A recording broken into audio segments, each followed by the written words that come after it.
So the number one thing for improving productivity that I've learned that I'm going to implement this season is making sure that I increase the density of my customers. I've mentioned that phrase before in some of my other videos. Just to explain again what that means, density is having a large amount of customers in a small area. So for instance, I have a lot of customers in the same street, couple of streets, basically the same neighborhood. The neighborhood that I live in, I have almost half of my customers, if not a little bit more than half of my customers, are in the same neighborhood that I live in, and that is density, because I don't have to drive all over town back and forth here and there wasting time in the truck and gas and unloading and loading my equipment. I can just go from street to street, sometimes house to house on the same street, and it's going to save me time and as well as money, because our time is money. So the quicker we can get in and out of yards, the more money we can make. The more yards we can have on our routes, the more money we can make. So by increasing density, which is my goal for this year, I can try and keep squeezing in as many more yards as I can per day, because I don't have to factor in driving time. The number two thing for productivity is probably something really simple that a lot of guys already do, but I just for some reason didn't think about it. But I have a lot of yards that are close to each other. I have some big yards.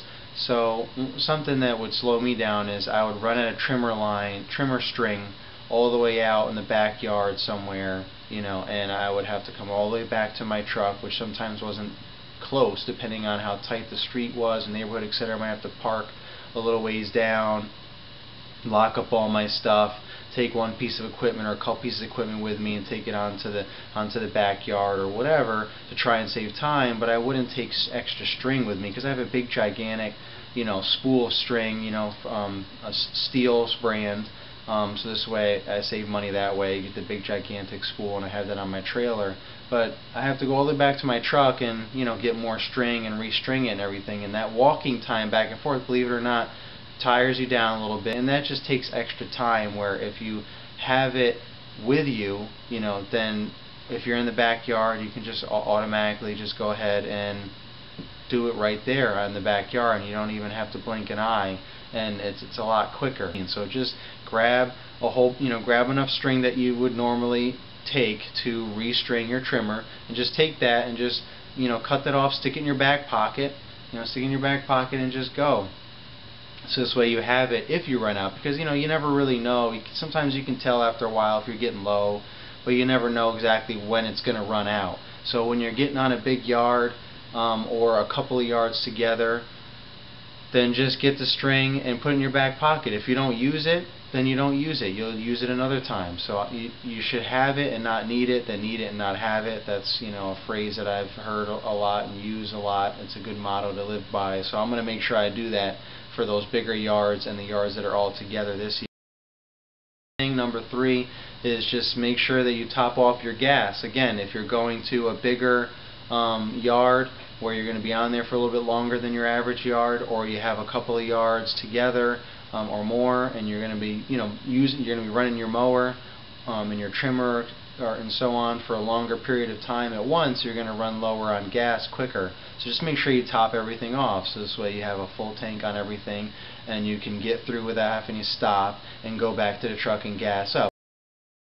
Number four, make sure you load your trailer properly. In the beginning I really had no idea what that, I would have never even thought of that concept. I just put everything on the trailer however I thought it would fit to get the most use, the most space in my trailers. It was all about space, like getting everything like a puzzle to fit in my trailer so that I could fit as much as possible in my trailer. And while that's great when you have a big job or something where you need multiple things, you need your mower and you need room, for branches or debris or mulch or whatever the deal is, different things you might be hauling away or bringing to a job.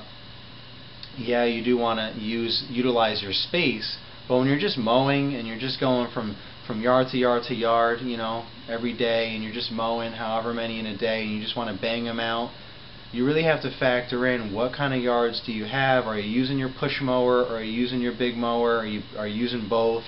Whatever, what's the order of it? So this way you can load your trailer properly. So for example, I hardly ever use my push mower, so I keep my push mower all the way in the front of the trailer so that I never really have to touch it. When I first started doing all this and I got my trailer and all my equipment, I would put my walk behind all the way in the front of the trailer because I thought that was the more secured way and it fit in there real nice. And I would just put my push mower behind it, just bungee cord it down, and that was it. So I would have to unload my push mower before I could even get to my walk behind to mow my yards. And it was just a waste of time because I hardly ever used my push mower, and it would just sit there on the road next to my trailer, or I would put it back on my trailer or whatever, and then I'd have to load everything back up. That's just 2 pieces of equipment that I have to touch when I only needed to touch one.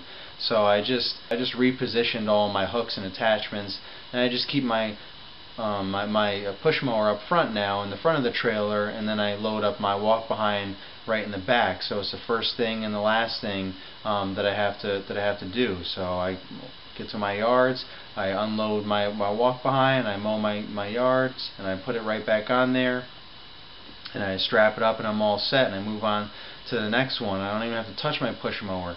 Now the yards, the 2 or 3 yards I think at this point that I do use my push mower for, I make sure that I either those yards are first in the day, so I make sure that I have the push mower all set and ready to go in the back of the truck because I'm not even going to use my walk behind.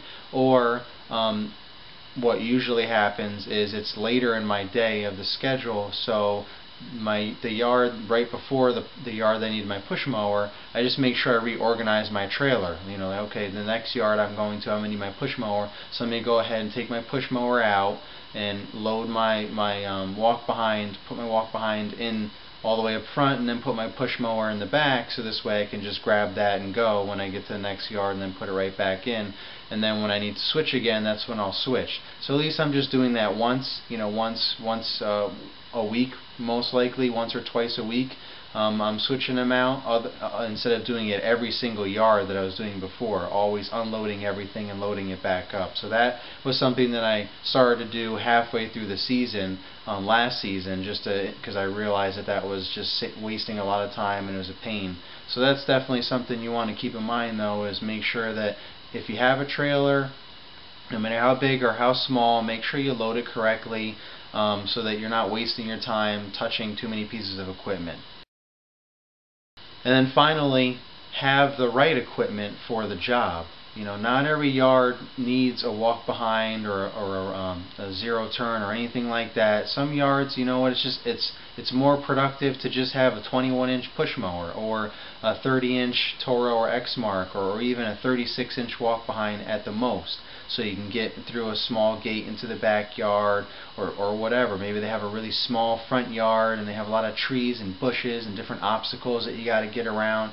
It's a lot easier to do that with a smaller mower like a push mower or a smaller walk behind versus your traditional 42-inch, 48-inch walk behinds, 52-inch zero turns and beyond. That, yeah, you think, oh, I can just knock this yard out in 3 or 4 stripes or whatever, but or 10-15 minutes because I have such a big mower. But that's not really the case. Especially if you have a belt drive mower, you end up spending more time muscling that thing back and forth, in and out, trying to get around all these obstacles and in between all these tight spots. And reverse is just a pain when you have belt drive, so you really try to avoid going in reverse as much as possible when you have a belt drive mower. So I mean, it's not always about speed. It's not always about having the biggest mower, because you end up being counterproductive. Make sure you're utilizing the right equipment for the right job. Bigger isn't always better, and these are things that you're going to learn as you go on. And these are the top 5 things that I learned as I've been growing through my business. Hope this helps.